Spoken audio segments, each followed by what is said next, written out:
Good afternoon and welcome to the Sentinel podcast. Today we're going to discuss some of the buildings downtown and more stories about local characters.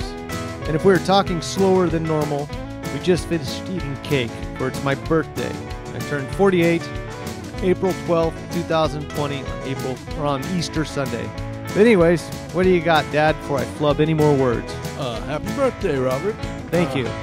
You know, I wanted to talk to you about some of the iconic buildings. We've done a few of them already, but some of the iconic buildings around Mitchell that are still standing and some that are not there. But I'd like to start off today on talking about the boardwalk. There isn't a kid that's grown up in Mitchell that the boardwalk has maybe really held pretty special place for most of them, because sometimes you would go down the boardwalk and you might experience your first cigarette, your first kiss, and your first fight, and possibly that could all happen in one day. So there was a lot of good things happening on the boardwalk. Well, potentially in the same hour. Yeah. But the boardwalk was tore down in the early 80s, I believe. I think so, yeah. So now it's just basically a gravel path with a aluminum bench about halfway down. Yeah, no character whatsoever. It just sits there. In fact, most of the people walk down the road. It's odd. I see that. A lot of tourists who stay at the Painted Hills cottages, they walk down the road and don't even notice that trail. Maybe it's just too spooky or something. Right. I don't know. Yeah. Well, I could tell you a couple of stories about it, because you had to walk down the boardwalk to go to the theater, which was the Ochiko Theater at the time, which sits right about where the telephone office now sits in downtown Mitchell on Nelson Street there. And if you were going downtown, you usually went down when it was daylight. And so when you walking back, and if you lived up on the hill, it was dark. So sometimes it didn't take you very long to get back home, a lot quicker than when you walked down in the daylight. Well, and if I remember the boardwalk right, there was always a lot of vines that grew up and around it. So it was like something could dart out from the shadows and get you pretty easily. There was always something lurking there for you. I mean, they were and blackberry bushes to reach and just kind of grab and rip and tear. I remember Bob Hudspeth told me once that he and Bob Hale were good friends, and they both lived up on Piety Hill, so they walked down to the movie there that one night.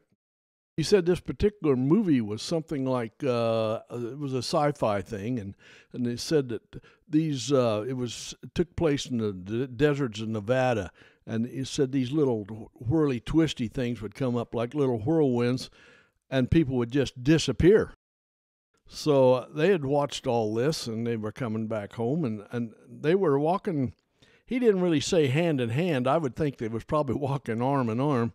But they were walking, and as they neared the top, Bob Hale disappeared. And Bob, he kind of looked back around. He tried to find him and everything, and he's a little hesitant to go back and look because I think he might have run a couple steps. Well, he went back, and he found Bob Hale lying on top of the blackberry patch with on top of the missing rail that he'd slipped against and went over the top. So that was kind of scary. He thought he had disappeared. And Bob relayed to me another story that it was a good place to scare girls. And like how?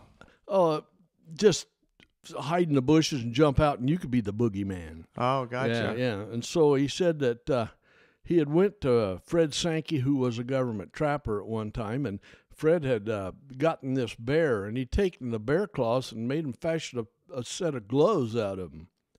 And so he took those gloves and he hid underneath the boardwalk and waited till Myrna Jones and El Diva Hobby got up there, and then he throwed them bear gloves up on the wall and growled a little bit, and he said he didn't see them. They were gone when he got out from underneath the boardwalk. But the boardwalk was also a place where you could practice your Evel Knievel moves. You take your bicycle down through there, and you can go pretty good. It was straight down through there until you got almost to the end, and it had 2 L turns.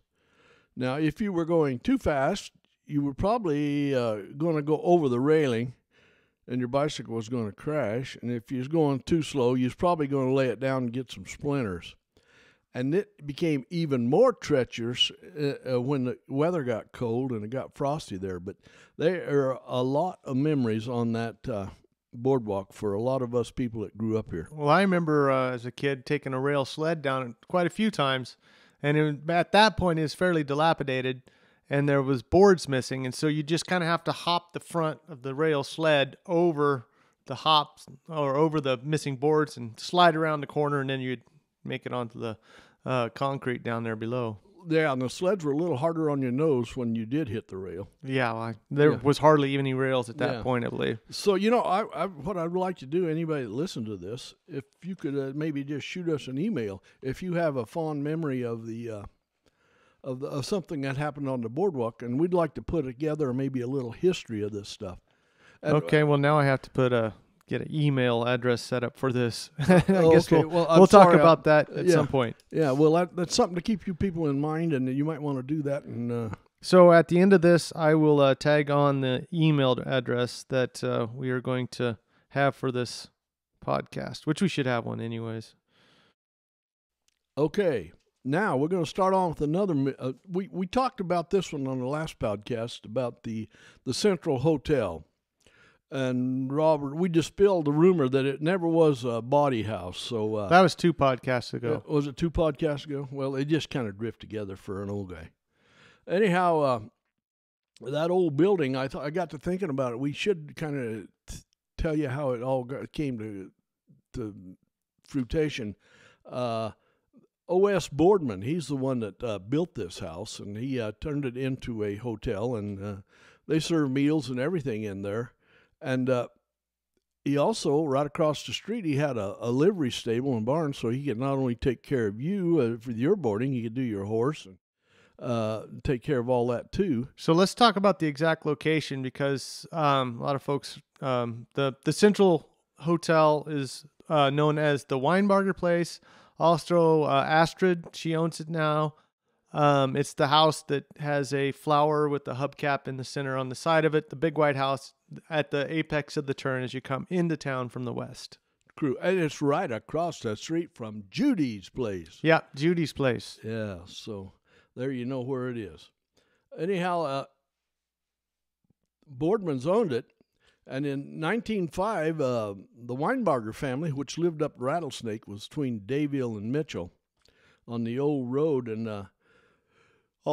they had like 4 sons and 1 daughter. And so they were becoming school age, so mostly high school age. So they bought that place and they moved into town. And the boys, all being older, they waited on the tables in the restaurant and took care of all the rest of the stuff there around there and helped their parents as they were going to school.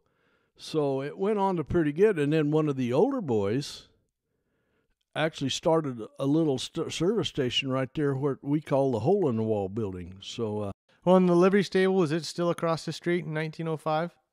It was until it washed out in 1904. Oh, gotcha. Okay, yeah. So the Weinbargers didn't run the livery. No, they did not. No, they did not run that. Anyhow, the Weinbargers, they ran it as a boarding house and until 1919. But then they'd raised all their kids and got them out of the house and everything, and so all except June, which was a daughter, and so they turned it into just a dwelling. And at that time, they took the foyer, which was on the west side of the building. They took it off, and and there was 2 rooms right above the foyer, and they took that off and just turned it into a dwelling. Since then, it's been turned into a duplex, I hear. Yeah, Snade did that back in the mid-'80s, right? Yeah. And then it just kind of sat vacant until Astrid bought it about 3 years ago, I suppose, and she put a foundation and a roof under it and turned it into a pretty decent house. Yeah. It is for sale, I know. Yeah, but it was built probably in the late 78, 79 maybe. Was it that old? I think it was closer to the 90s, it seemed to me, but... Well, it could be. It wasn't older than the H.H. Wheeler house, I don't believe, and it was built in 1884. I think it might have been built a little bit before then. Okay. Yeah. Well, yeah. We could check that out. Yeah. And then down below that, it's no longer standing, but it's a building that was in its day was quite a building. It was the City Hotel. It was situated about where the post office, the new post office in Mitchell is there on the main street. They called it the City Hotel, and it also housed a harness shop.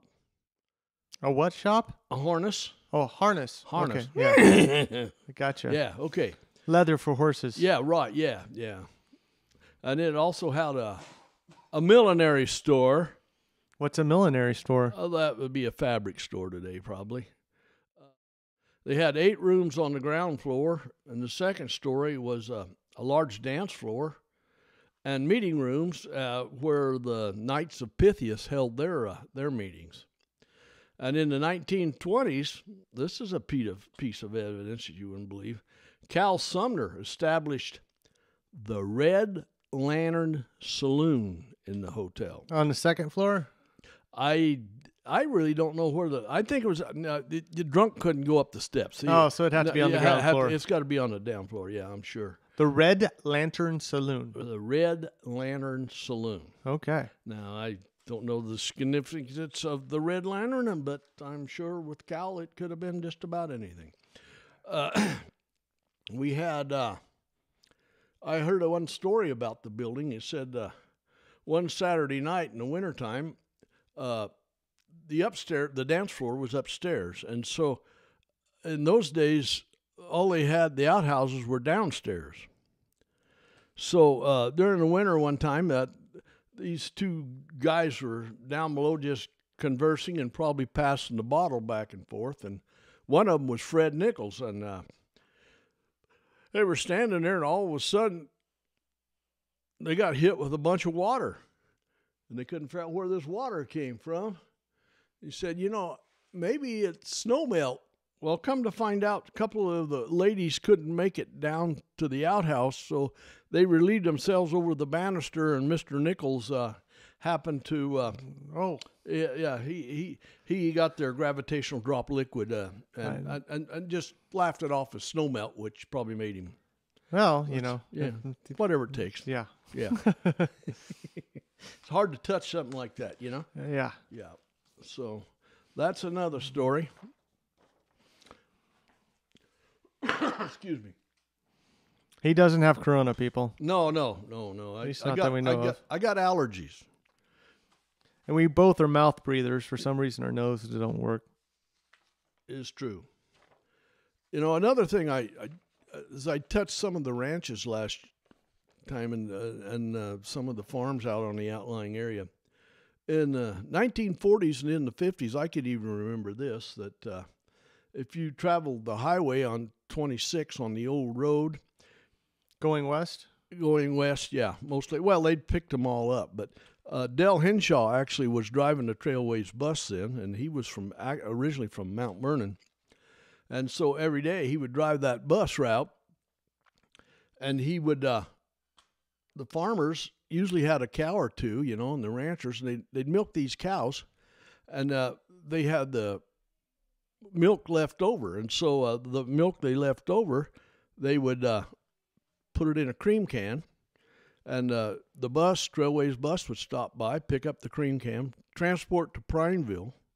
There they would dump it into the big vats and everything, and then they'd make the cheese and butter and all that stuff. Oh, okay. And bring back the can. Yeah, and then bring back the cans on the reverse trip. So you usually had to have 2 cans, one in transit and one for filling back up in the next day. And it really, really contributed a lot to some of these people's cash flow, because they sometimes are what they call a cream check. This cream check was vital to some of these people. So the creamery would pay them. They would pay them for the milk, yeah. And they would. I was trying to think. Maybe I think a family by the name of Ashbacker had the creamery then. Maybe a famous family over in Crook County. Anyhow, they would get $20 or $30 a month, and boy, it kind of. That'd go quite a ways. That would go quite a ways for these people, and it's just kind of stuff that was probably going to be fed to the hogs anyway. I got some more stories about some of these old people here, and Steve Connelly, he was Irish sheep farmer here in Wheeler County. No, he's the one that had the Connelly place down on Bridge Creek, Yeah, right? which became the Line Bar, and now it belongs to the BLM. And he had this, old Steve had this hay left over from the last year and been there for a couple of years in the barn, but it was dry and everything. So we had an old Russian farmer that lived out about where the new covered bridge is out on West Branch. And his name was Shorty Donna. He didn't speak real good English, but he got by. And so he told Mr. Connelly he was in need of some hay for his cattle. And so Mr. Connelly said he had some, so he took his wagon, he went down and loaded it up. Of course, it was in the barn. He had to do all that stuff. He had to load it by hand and all that stuff back in the day. Anyhow, he got it all home, started feeding his cows, and they wouldn't eat it. And he got to looking at the hay, and the cows wouldn't eat. So he got to looking, and there was so much mouse droppings and stuff there in this hay that had been sitting there so long that the cows wouldn't eat it. So his comment was, he says, you know, that Steve Connelly, he screw me and he no even raise my shirt tail. Yeah, he sold him that bad hay. Bad hay, yeah. He just cleaned out his barn. That's what he did. I got tickled too. Another couple of local carriers. We talked about one, Mac Nichols, on the get drunk thing and last week, but Hick Weinbarger, which was another one of the Weinbargers that was in the Weinbarger Hotel we just talked about. They had a couple of girlfriends here in Mitchell, and these girlfriends got jobs in Yakima, Washington.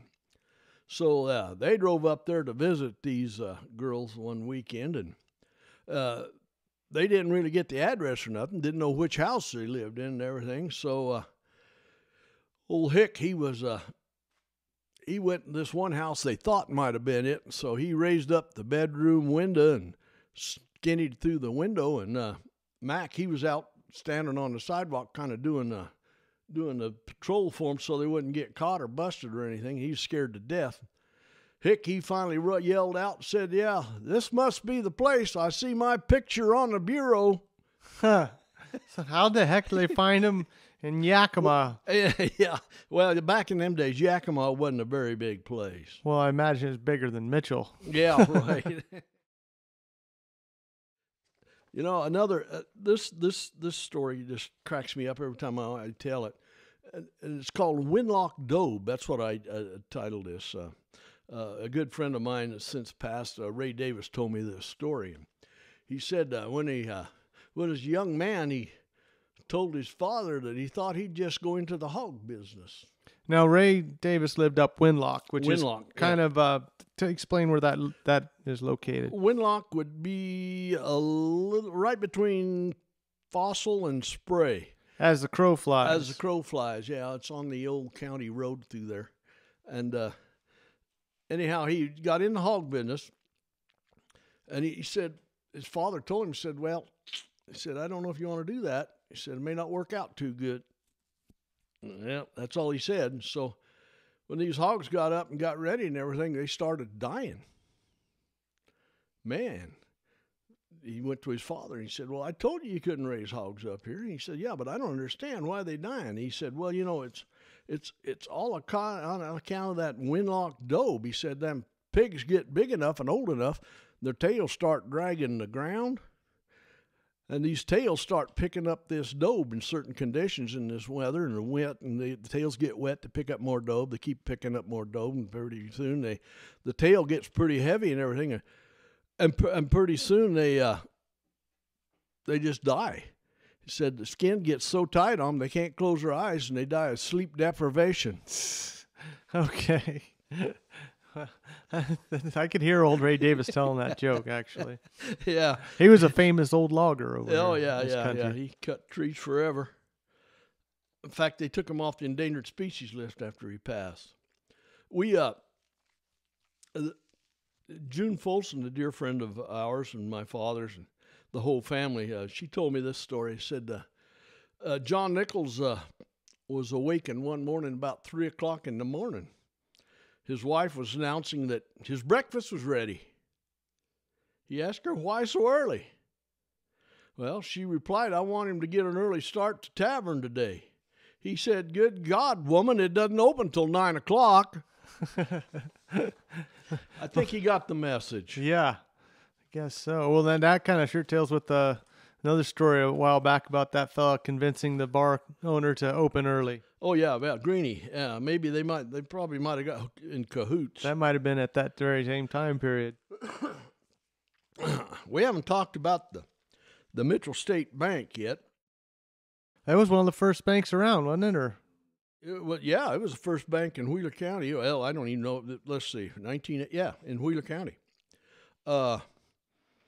It's the old building. It's right just down the street on the opposite side of the general store, the Wheeler County Trading Company. on the north side of Main Street, just down from Wheeler County Trading Post. Yeah, it's built about the same time, maybe a little bit before the school was, but the rock veneer on front of the building is the same as was on the people that did that one did the school. So It was maybe around the 1920s. yeah, well, yeah, the bank opened in 1918, so they had to be built about Before that. just about 3 years before the school was. Or There might have been a roving band of cobblers.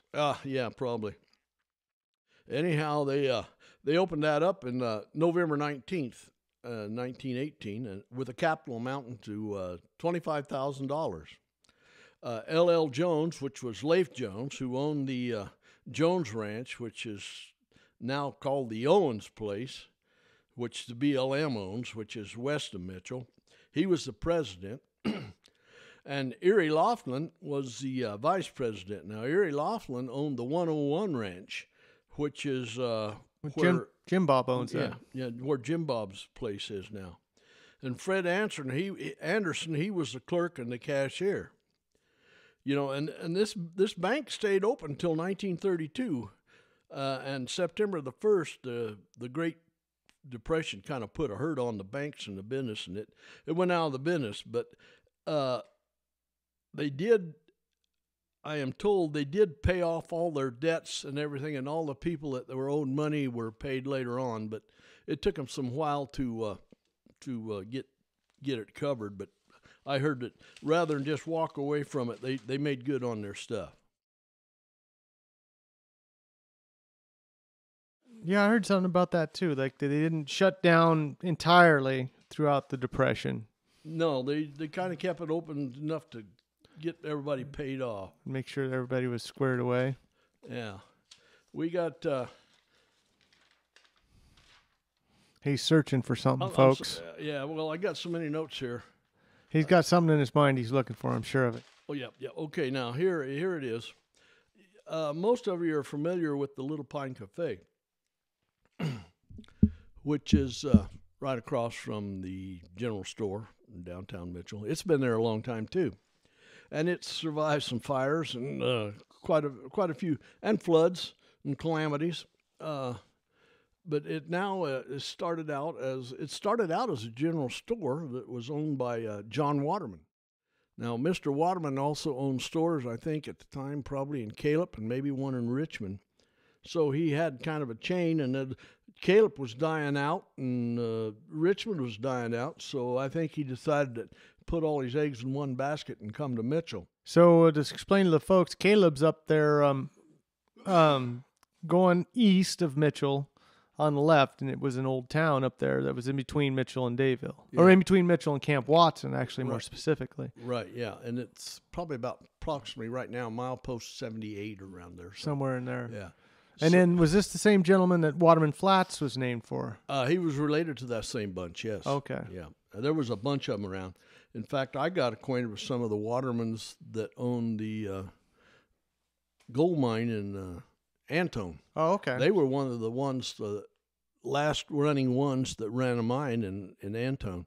And their mining claim had proved up on it, so they actually owned it outright. It wasn't government land. They'd proved up on it. So, and I think Fred Hudspeth, he bought it out, and then he sold it to Clint Harris, and now it belongs part of Antone Ranch.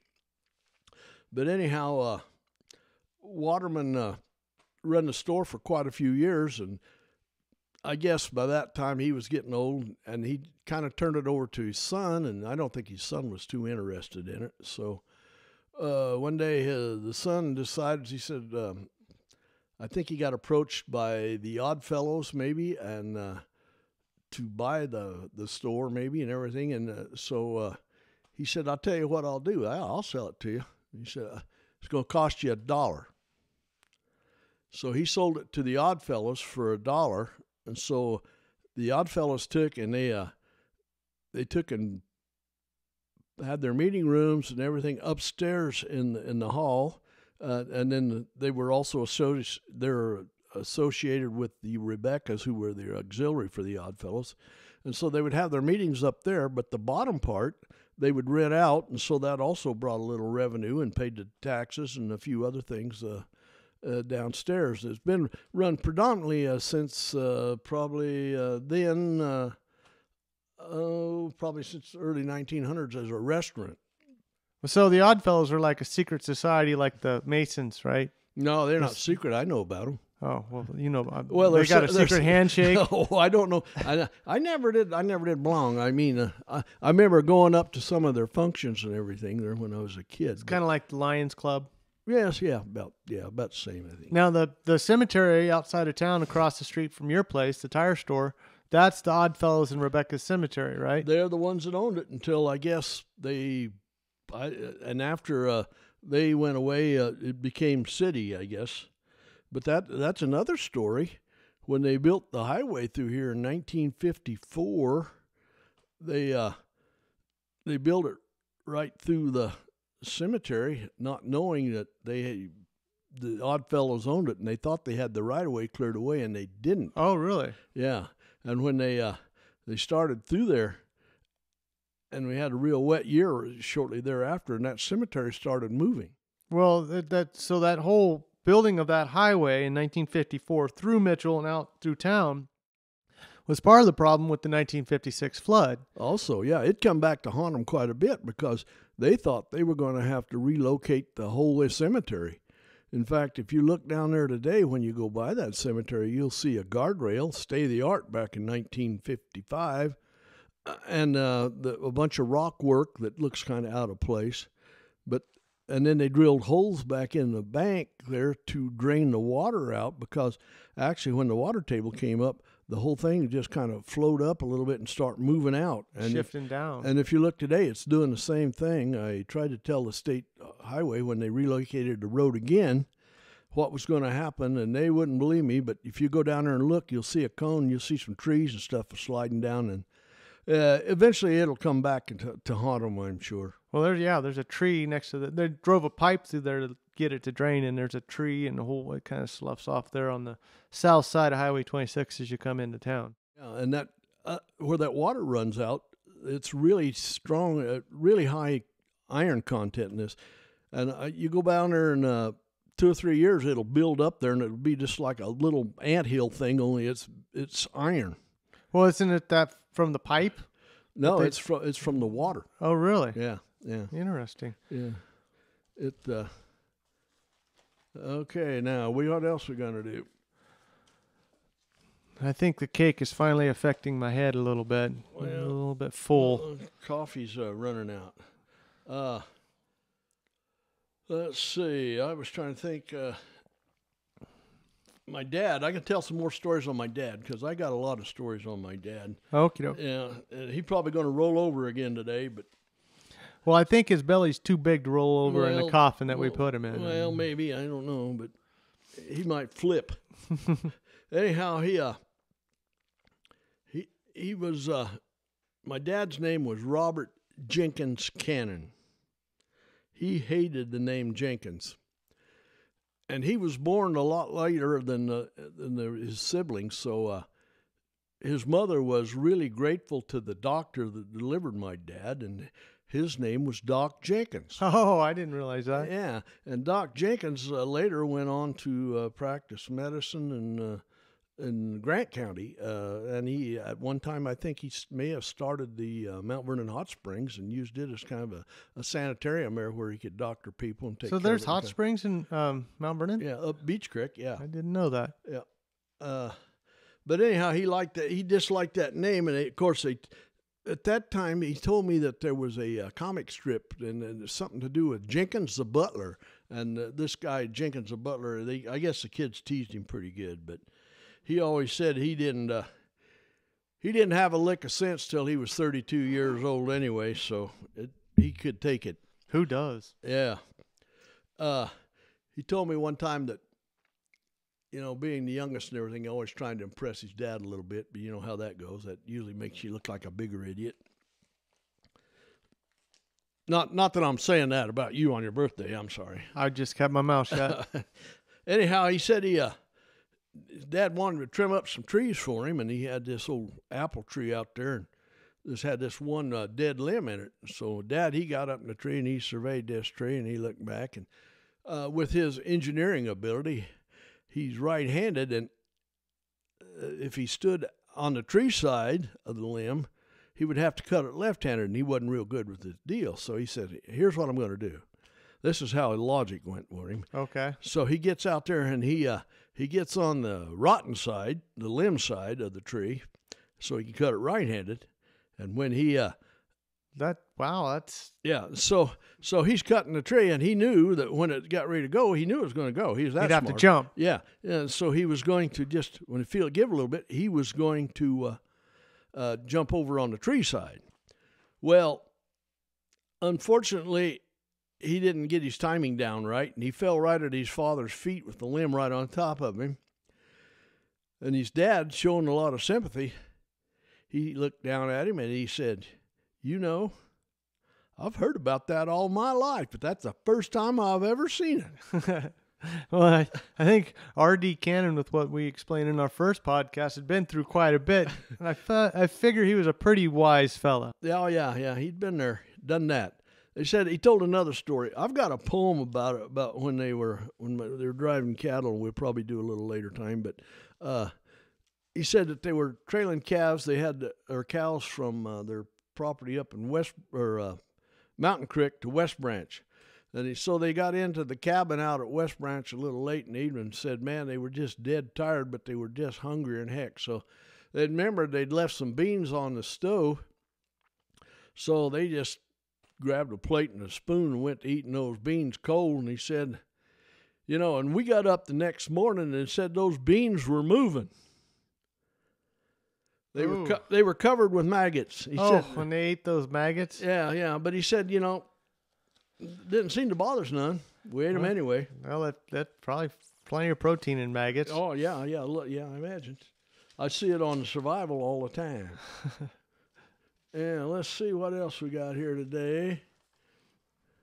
Well, you got a poem for us, and we'll shut her down. We're running right about a half hour or so. We're doing pretty good. It went pretty quick today. I could use a nap. You know what I didn't bring? Any poems? Yeah. I didn't get my poem book down here. Well, that's all right. Maybe we'll leave them wanting more this week. Well, I don't know.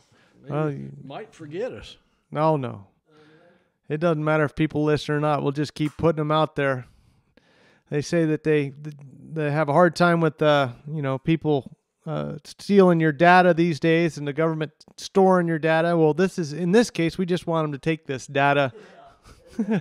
And just take this data and do with it what you will.